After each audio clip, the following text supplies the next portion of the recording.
ہاں جی بالکل ٹھیک ہے. جو مسجد کے نمازی ہیں والے وہ سمجھتے ہیں کہ یہاں نہیں ہو سکتا، وہ واقف ہیں، مسجد کے واقف ہیں. ٹھیک ہے، دیکھ کر دیا بالکل جس جگہ نہیں ہوتی. ٹھیک ہے ماشاء اللہ. ٹھیک ہے جی، جزاک اللہ، بارک اللہ. آپ کا بیٹھنا اللہ قبول فرمائے. بسم اللہ الرحمن الرحیم. عن عائشة رضی اللہ تعالی عنہ ان النبی صلی اللہ علیہ وسلم کان یعتکف العشر الاواخر من رمضان حتی توفاہ اللہ ثم اعتکف ازواجہ من بعدہ او کما قال. وعن ابن عباس رضی اللہ تعالی عنہما قال کان رسول اللہ صلی اللہ علیہ وسلم اجود الناس بالخیر وکان اجود ما یکون فی رمضان کان جبرائیل یلقا کل لیلۃ فی رمضان یعرض علیہ النبی صلی اللہ علیہ وسلم القرآن فاذا لقیہ جبرائیل کان اجود بالخیر من الریح المرسلۃ. آج چونکہ رمضان کی 19 تاریخ ہے، کل 20 جمعہ، آخری دھاکے میں حضور پاک صلی اللہ علیہ وسلم، صحابہ، تابعین، پوری امت کا ایک مخصوص عمل جس کو اعتکاف کے نام سے یاد کیا جاتا ہے. اعتکاف کے معنی ہوتے ہیں عربی زبان میں اللبث فی المسجد، مسجد کے اندر ٹھہر جانا. نیت اور ارادہ یہی کہ حضور پاک صلی اللہ علیہ وسلم نے رمضان کے آخری دھاکے میں اعتکاف فرمایا ہے، اور مسلسل امت آج تک اعتکاف کرتی چلی آ رہی ہے. جتنے اسلامی ملک ہیں، اسلامی ریاستیں ہیں، تو مسجدوں کے اندر معتکفین مسجدوں میں آ جاتے ہیں، اللہ اللہ کرتے ہیں، اپنے آپ کو مسجد میں ڈال دیا، بستر ڈال کر صرف ضرورت کے لیے، ضرورت طبی، ضرورت شرعی، ضرورت طبی میں تو استنجا وغیرہ، کھانا پینا، تھوڑی دیر کے لیے کھا پی کر پھر آ جائیں. ضرورت شرعی میں داخل ہے، اگر اس مسجد میں جمعہ نہیں ہوتا تو جمعہ پڑھنے کے لیے قریب کوئی دوسری مسجد ہے، وہاں آپ جا سکتے ہیں. تو بہتر یہی ہے جس مسجد میں آج کل چونکہ تمام مساجد میں جمعہ ہوتا ہے، آبادیاں بڑھ گئی ہیں، تو مسجد کے اندر اعتکاف کرنا یہ آپ صلی اللہ علیہ وسلم کی سنت، اور سنت بھی دائماً ہے. صحابہ بھی فرماتے رہے، اس پہ عمل کرنا یہ ہم سب کا حق ہے. اور پھر مسجد میں آنے کے بعد بلا ضرورت بات بھی نہیں کرنی، بالکل گنگا بھی نہیں بننا کہ وہ بات ہی نہیں کر رہا. کچھ لوگ ایسے ہوتے ہیں اعتکاف بیٹھ جاتے ہیں بالکل ہی خاموش، جیسے زبان نہیں. یہ بھی غلط ہے. نہیں، وظائف، دینی مسائل پوچھنا، ایک دوسرے کے ساتھ گفتگو کرنا خیر کی بات.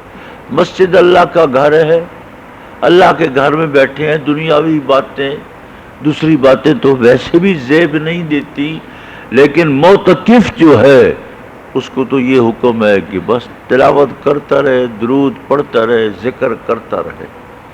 لیٹ جائے، لیٹ جانا بھی عبادت، کھانا بھی عبادت، سو جانا بھی عبادت. مسلسل ہر آن، ہر منٹ، سیکنڈ، 10 دن پورا جب اعتکاف مسجد میں معتکف بیٹھتا ہے تو 10 دن پورے 24 گھنٹے عبادت کے ہیں. عبادت کا ثواب اللہ پاک عطا فرمائیں گے. اس لیے حضرت سیدہ عائشہ صدیقہ رضی اللہ تعالیٰ عنہ فرماتی ہیں کہ حضور پاک صلی اللہ علیہ وسلم رمضان کے آخری دھاکے میں اعتکاف فرماتے تھے حتی توفاہ اللہ، یہاں تک کہ آپ کو اللہ دنیا سے لے گیا تو رخصتی تک اور سفر آخرت تک آپ صلی اللہ علیہ وسلم اعتکاف فرماتے رہے. ثم اعتکف ازواجہ من بعدہ، پھر آپ کی بیویاں ازواج مطہرات بھی آپ کے بعد اعتکاف کرتی رہیں. ابیات اپنے گھروں میں اپنے حجرات مقدسہ میں اعتکاف کرتی تھی.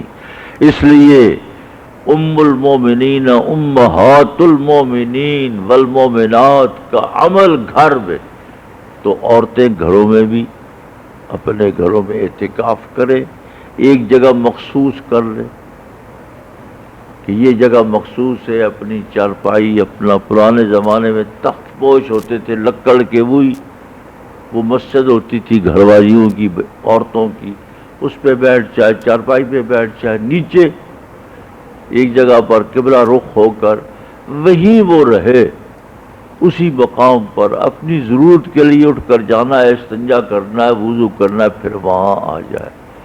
تو جو مسائل مرد کی ہیں کہ وہ مسجد سے باہر نہیں جا سکتا بلا ضرورت ہو، تو وہ بیٹی کے، بہن کے وہی مسائل ہیں کہ جو جگہ مخصوص کی ہے وہیں وہ بیٹھی رہے، اللہ اللہ کرتی رہے.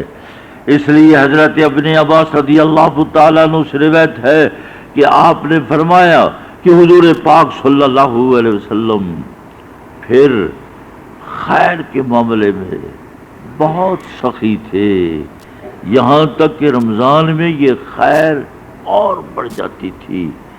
اور حضرت جبریل امین آتے تھے ہر رات رمضان کو حضور پاک صلی اللہ علیہ وسلم کے سامنے قرآن پاک کی تلاوت کرتے تھے، یعنی دور ہوتا تھا.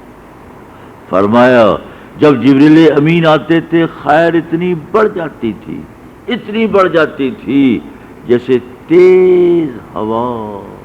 تو تیز ہوا کتنی ہوتی ہے، حضور پاک کی طرف سے خیر مسلسل تیز ہوا کے ساتھ تشبیہ دے دی کہ اس طرح خیر ہی خیر ہوتی تھی. تو اللہ پاک آخری داخلے میں امت کے افراد اعتکاف بیٹھیں گے. اللہ سب کا اعتکاف قبول فرمائے اور اللہ کریم امت کے مسائل حل فرمائے. پوری امت میں انتشار، ہر اسلامی ملک میں انتشار. ہمارا ملک بھی اس وقت انتشار کا شکار ہے، بے صبری کا ہم شکار ہو چکے ہیں، لائنیں لگی ہوئی ہیں. یہ بے صبری ہے، سب کچھ ہوتے ہوئے بھی یہ آواز آ رہی ہے کچھ نہیں ہے. لاکھوں کروڑوں بوریاں کھانڈ کی پڑی ہیں، آٹا موجود ہے، گندم موجود ہے، لیکن ہم سب کی آنکھیں بھوکی ہو گئیں، پیٹ بھوکا ہو گیا. اللہ صبر دے، اللہ پاک امت کو صبر دے. اللہ صبر کی دعا کرے، اللہ سب کو صبر دے. اللہ خالق ہے، وہی رازق ہے، جس نے پیدا کیا ہے وہی ضروریات اور غذائی ضرورتوں کو سب کو وہی پورا کرے گا.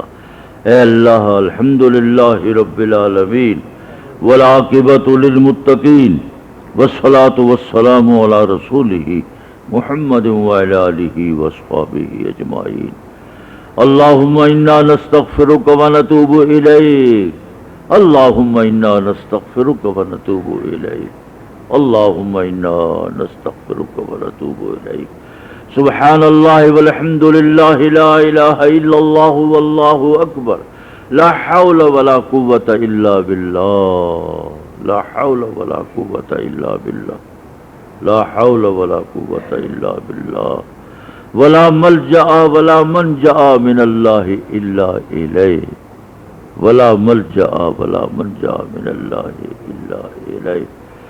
اے اللہ پوری دنیا میں خصوصاً اسلامی ملکوں میں مسلمانوں میں بے چینی، بے سکونی، اضطراب، پریشانی، اے اللہ امت کو توبہ اور استغفار کی توفیق کے ساتھ امت کی توبہ اور استغفار قبول کرتے ہوئے صبر عطا فرما، سکون عطا فرما، بے صبری کو دور فرما.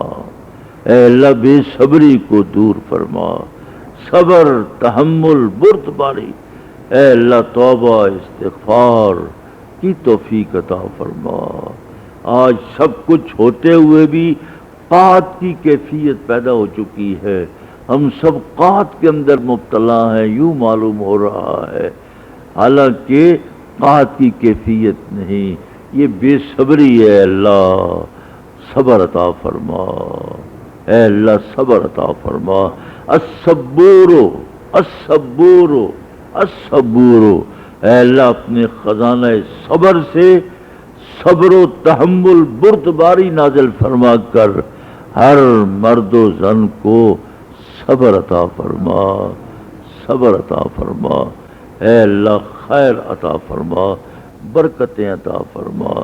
اے اللہ امت مسلمہ کو سیر فرما، ظاہراً باطناً سیرابی عطا فرما۔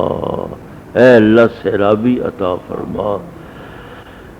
اللہم انا نستغفرک ونتوب الیک، اللہم انا نستغفرک ونتوب الیک، اللہم انا علی ذکرک وشکرک وحسن عبادتک وحسن عبادتک، اللہم انا نجعلک فی نحورہم ونعوذ بک من شرورہم، ربنا تقبل منا انک انت السمیع العلیم وتب علینا انک انت التواب الرحیم، وصلی اللہ تعالی علی خیر خلقہ محمد